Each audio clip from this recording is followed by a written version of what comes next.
This is my bike. For over 20 years, this has been one of my modes of transport.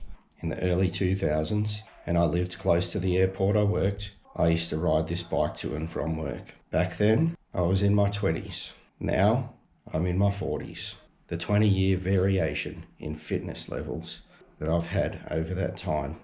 Despite keeping the same bike, I have elected to convert it to an electric assist. So I do use this bike to commute. I do use the electric assist to flatten out the hills. And in this video, I'm hoping to share with you some of those hills and how an electric bike can help to flatten those out. So here I am coming up to one of those famous hills, and as you can see, the gradient is at the moment pretty manageable, but you'll see it's starting to wind up into a much steeper hill. The great thing about electric assist here is that as long as I'm pedaling, I get some assistance from the electric motor. That makes all the difference when it comes to riding your bike to work. Even though I'm on my bike, I still like to arrive to work relatively fresh. I mean, I still have to sit outside for 10 minutes and cool down a little, but I definitely have arrived in a much better state than if I had slogged it out on these hills without any assistance. Of course, this problem wouldn't be such a big deal if my workplace had a shower, which it doesn't. I need to use technology and bring my engineering skills to the rescue. Because after all, engineering is nothing more than identifying a problem and then doing something about it. So as an overview, I've got about a 56 volt battery here. And I've got a geared motor. I purchased all of this kit online and I installed it myself. Is it the neatest installation?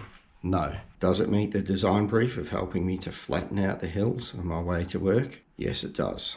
This here is a sensor, magnetic sensor, which the controller on this bike uses to determine if I'm pedaling or not. And when I'm pedaling, this motor here kicks in. There's a torque spreader bar there. Make sure that the torque from the axle gets transmitted into the bike frame without damaging it.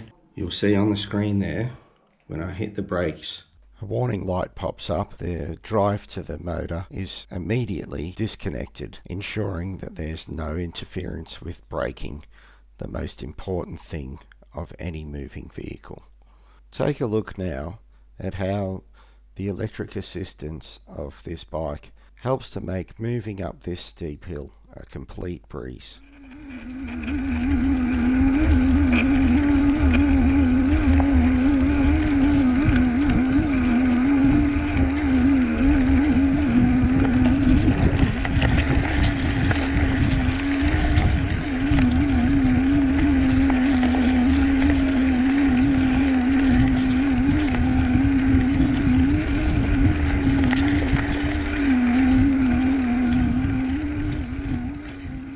And I think you get the picture with that.